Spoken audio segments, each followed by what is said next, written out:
Marlene Dietrich fue la reina del glamour en una carrera artística que duró más de medio siglo.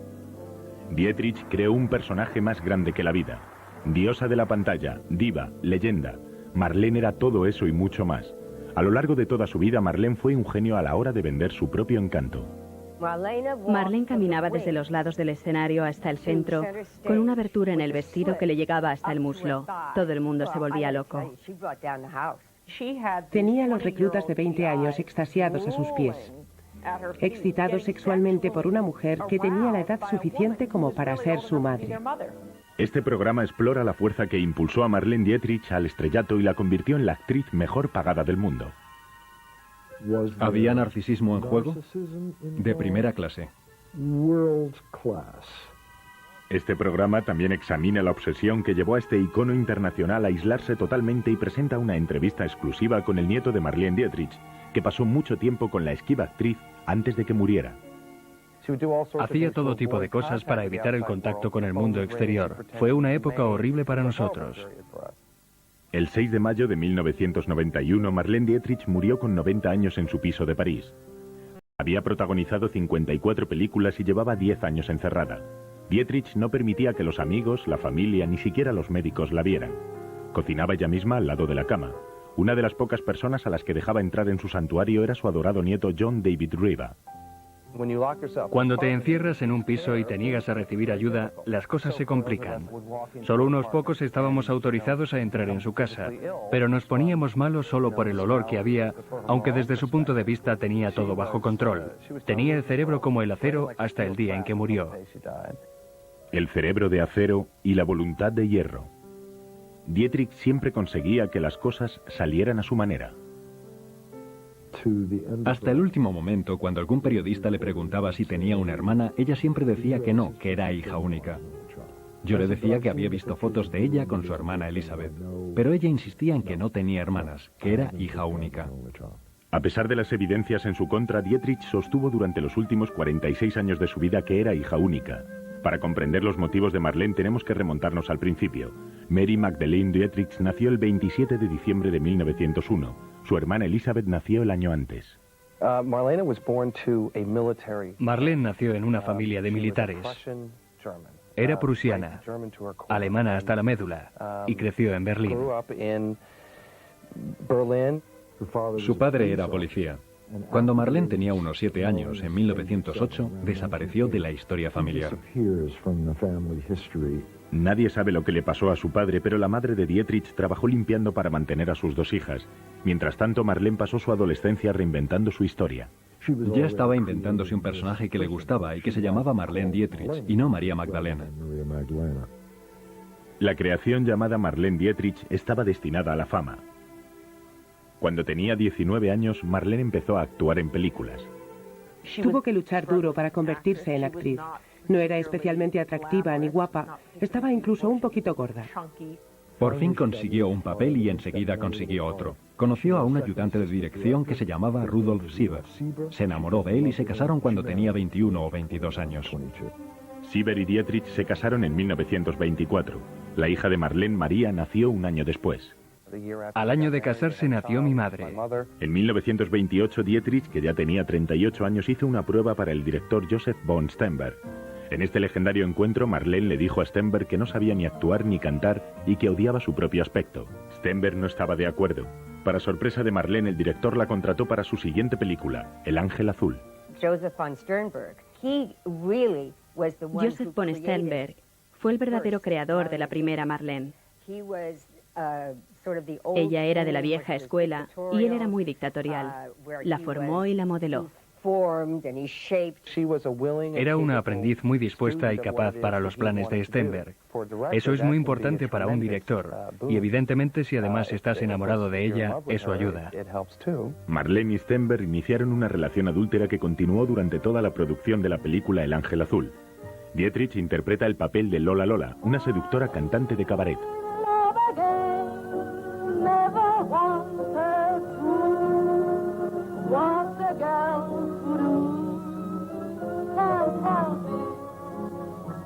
As long as I have a penny, these postcards will not be sold.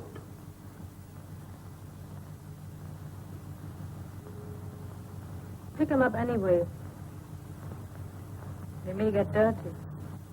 El personaje de Lola Lola se parecía a la Dietrich. Ella había pasado por todo ese tipo de sitios. Cuando subía al escenario se ponía las manos en las caderas y miraba al público para seducirlo. Y funcionaba. La película se preestrenó en Berlín el 1 de abril de 1930. Causó sensación. Uno de los 5 o 10 mayores impactos de la historia del cine.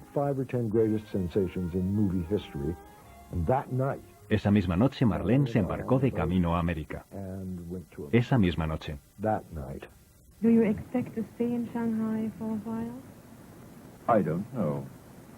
Then we ought to see each other a lot. Perhaps. Why is he tied up?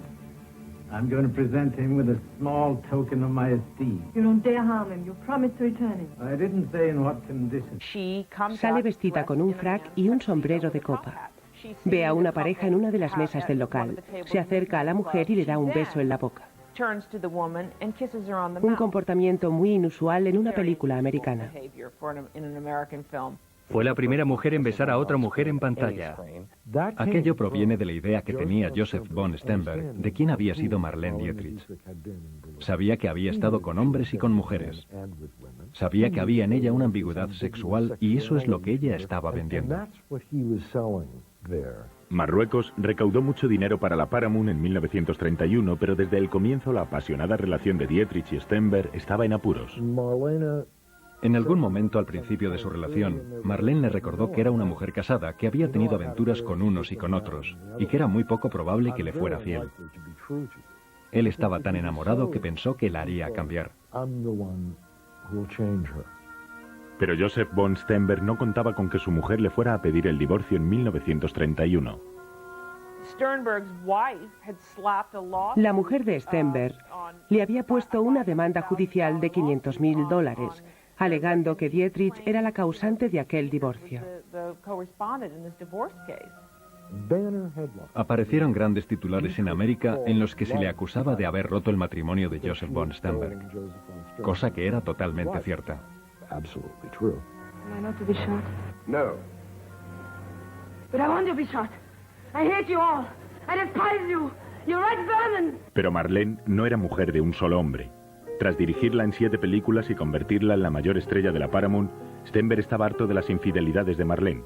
En 1935, Sternberg rompió su relación amorosa y profesional. El personaje que había creado, una mujer independiente, capaz de seguir su propio camino, era la Marlene de 1935. Se dijo a sí misma, Joe, tú te vas, pero yo me quedo, y soy la reina de la Paramount. Después de eso se convirtió en la mujer mejor pagada del mundo. A principios de 1935, Marlene ganaba un sueldo mínimo de $20.000 a la semana. En 1939, la actriz de 38 años era una auténtica diva. Exigía que le pusieran un espejo de cuerpo entero durante el rodaje para examinarse constantemente. Pero se vio que Marlene no era la única en estar obsesionada. Alguien más mostró un interés especial por ella, Adolf Hitler. Hitler estaba obsesionado con cualquier cosa que fuese alemana, y ella era rubia y de ojos azules. Donald Spoto es el autor del libro El Ángel Azul. Dietrich podría haber vuelto a la Alemania nazi como la favorita del mundo del cine alemán. Le invitaron a hacerlo. Había órdenes directas de Hitler. Había una tremenda presión política para que volviera, especialmente teniendo en cuenta que su madre y su hermana seguían en Berlín y se temía por su seguridad. Pero ella no se decidió a volver. La guerra no fue una sorpresa para Marlene, la estaba esperando. Ya había solicitado la nacionalidad americana. En 1939, durante el rodaje de Arizona, empezó a trabajar para el ejército americano. Lo que hizo durante la guerra fue increíble. Viajó por todos los campos de batalla actuando mientras las bombas caían a sus espaldas. Durante todo el conflicto, se consideró a sí misma como un soldado y sentía que su deber no consistía solo en actuar en público, sino que también lo hacía a veces individualmente para los soldados que pensaba que podrían morir. Quería darles una maravillosa noche de felicidad antes de que les disparasen. Marlene sobrepasó los límites del deber. Sabía que había campos de concentración en los que moría la gente. Algunas personas de El Ángel Azul estaban en campos de concentración. Dio pruebas de su fidelidad a su país de adopción, los Estados Unidos, corriendo graves riesgos personales al viajar para entretener a las tropas. Dietrich estuvo atrapada con el ejército americano en territorio enemigo en 3 ocasiones. En 2 ocasiones casi murió de neumonía. En 1945 Marlene fue nombrada capitán del ejército americano y decidió luchar contra Hitler hasta el final. Ya era una mujer de 40 y tantos pretendiendo tener 30 y tantos. Y estaba allí bajo la lluvia, viviendo en una tienda de campaña en el barro, la nieve o lo que fuera. Se subía a una plataforma de madera con un vestido de noche hecho de celofán y lentejuelas. Se subía para cantar Falling in Love Again a los muchachos. En 1945 Marlene no había sabido nada de su familia en Alemania en 6 años. Poco después de la guerra llegó un informe diciendo que había una mujer que tenía relación con Dietrich que estaba en un campo de concentración en Alemania. Aquello coincidía con la idea que Marlene tenía de que quizá habían encerrado a su hermana para castigarla a ella. Bergen-Belsen era un sitio horrible. Elizabeth, la hermana de Marlene, tomó la decisión de casarse con un funcionario del campo de concentración. Descubrió que su hermana no estaba recluida en el campo, sino que trabajaba allí. Y además vivía en unas condiciones relativamente lujosas en tiempos de guerra. Damn you! Damn you! Damn you! Y Marlene se desentendió de ella desde aquel momento. Marlene volvió a Berlín y se reunió con su madre, que murió pocas semanas después. Dietrich volvió a América y al llegar le concedieron la Medalla Americana de la Libertad. Al final de la guerra estaba arruinada porque había rechazado la oportunidad de trabajar. Había trabajado por $21 al mes, el sueldo de un recluta, así que cuando acabó la guerra llegó el momento de volver a trabajar. Le dije, mira, te adoran, entran en éxtasis cada vez que cantas. Ese fue el impulso para lo que llegó a ser una serie de espectáculos. Cuando Marlene Dietrich se convirtió en artista de cabaret, se dio cuenta de que su mejor personaje era ella misma.